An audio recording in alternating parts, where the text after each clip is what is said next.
A few weeks ago, I lost a friend of mine. His name was Alan Hirsh. I've not known how to talk about it. I've not known if I should share what I'm going through, but the What's Jonathan Thinking team thought I should. So I sat down at my computer and out came this episode. I'm finally ready to talk about it. Welcome to a new episode of What's Jonathan Thinking?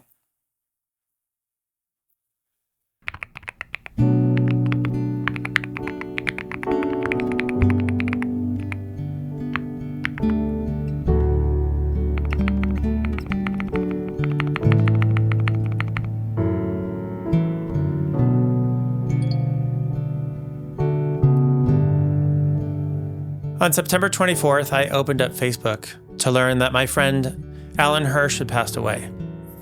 It was the second time now that I've learned of the passing of a childhood friend via Facebook. The first was my friend Jen Siegel Appleson, who passed away from cancer at 45. Alan was 56. Though his friends and family are working through the pain of his loss, it is comforting to know that he passed away seemingly without pain.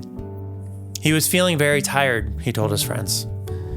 It's hard to know when it happened, but at some point that weekend, Alan just passed away, quietly and unfortunately alone.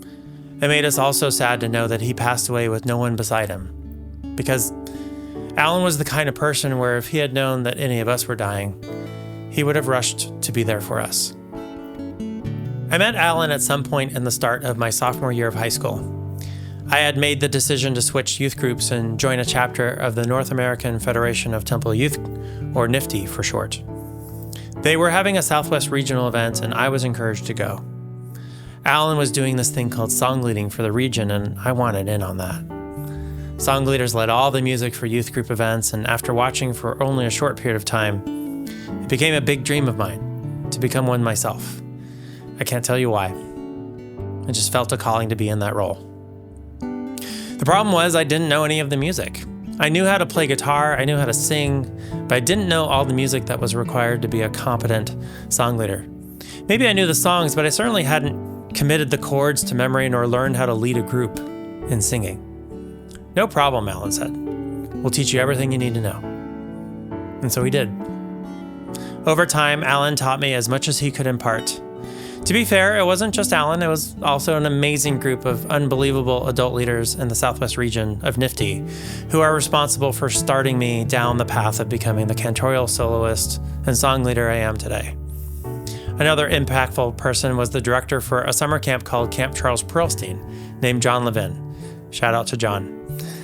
As well as so many others, but Alan and John certainly seized on the opportunity to invest in me at such an early age. Alan and I became inseparable. His nickname, or Patronus to use a Harry Potter term, was Baloo.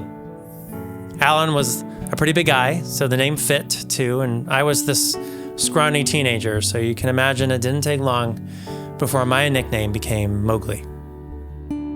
Between 1989 and 1994, I can barely remember a memory that didn't involve Alan at the center. He not only taught me everything I needed to know about song leading and summer camp programming, but he also became a close friend and confidant through those years. And some of the lessons he taught me were ones that were painful for him. Alan's big dream when I met him was to become a rabbi. And though he devoted himself to his Jewish community so that he could have the resume for such a path, unfortunately his test scores on the GRE became a blocking issue, and he couldn't get in to rabbinical school. The first lesson Alan taught me was that sometimes dreams don't work out, and you have to reinvent yourself. And so he did. Alan pivoted and ultimately channeled his passion for working with children into becoming a beloved special education teacher in the Glendale and Creighton Elementary School District in Arizona. I don't know if Alan would have loved being a rabbi, but it is super clear that he loved being an educator, and he loved helping kids who needed the extra help. He was an integral part of the schools he worked with, and there are countless students, parents, and faculty whose lives he touched, and for whom the internet has been bursting with stories about how he impacted others. There's a story written by Shel Silverstein called The Giving Tree. It was my mom's favorite story, and I think because of that, it is ingrained in my memory. At its core, The Giving Tree is simply a story about a tree who loved a boy. In their younger years, the boy would play with the tree by gathering her leaves and climbing up her trunk, swinging from her branches and eating the fruit that the tree bore. And the tree loved the boy, and the tree was happy, Shel Silverstein writes. The boy gets older, and the things that the boy needs from that tree change. From giving the boy the apples she grows so he can make some money, to the branches so he can build a house, to ultimately her trunk, so the boy, now a man, could build a boat and explore the world. Ultimately, all that was left of the tree was a stump. Alan, to many of us, was that giving tree. There's rarely a phone call, text, or email that he didn't return. If ever we needed him, he was there. Whether it was 16-year-old me needing to learn how to be a song leader, or a friend needing to learn how to plan a youth group event, or a distraught youth group member who had just lost her run for regional president, or a student who just needed that nudge to make them believe that they could handle whatever challenge was being thrown their way. To the parents of that child, to the members of his team, or the members of his larger community, his family, his friends who had become his family. There was rarely a time that Alan said no to us. He was so full of life and always so giving. He was, for sure, our giving tree. And as I laid him to rest, I couldn't help but to feel guilt. Like the story of the giving tree, the years between seeing each other became greater and greater over time. My life took me in different directions. There was school, there was work, there was my marriage and my children. What there wasn't was time to spend staying connected with Alan. I'll never know or understand why. Just life, I guess.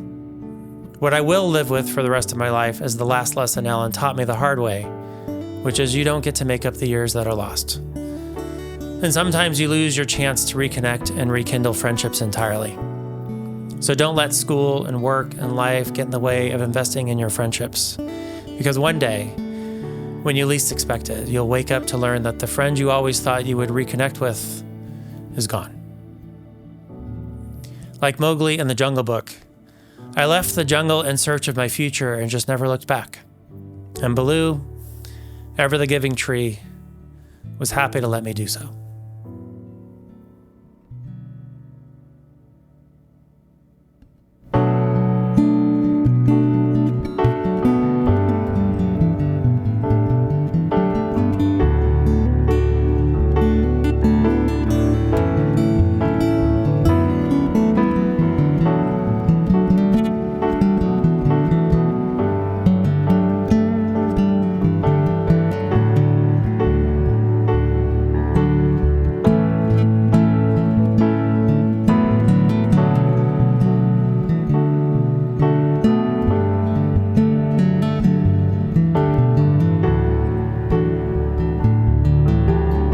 Alan, dear friend, learning that you left this planet without asking us permission, by the way, a complaint I intend to log somewhere, is such difficult news to learn. It's like the Earth rotated on its axis and all was well in the universe, despite all that's not well in the universe, because you were roaming it. But a star will shine a bit brighter in the heavens this evening because you've left us here. My high school and college experience was defined by our friendship. My development into the song leader and cantorial soloist that I am today is so largely defined by the investment of time you made in me when I joined the Swiftie scene in 1989. You taught me the songs, you taught me how to song lead, you taught me how to create Judaic programs at summer camp and then supported me when I had to lead song sessions and programs on my own.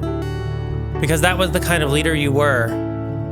Warm, kind, wise, confidence-boosting, supportive, loving. I'm sure I'm not the only young adult whose life you impacted. I'm quite sure I'm one of hundreds.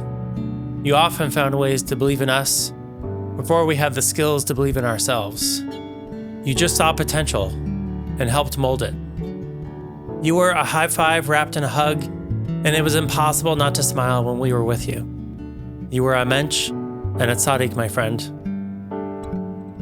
You will be unbelievably missed, and we will keep your memory alive through the ridiculously voluminous, belly-laughing stories we all have of our amazing time spent in your company.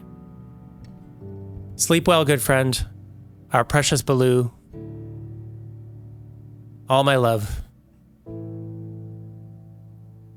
Mowgli.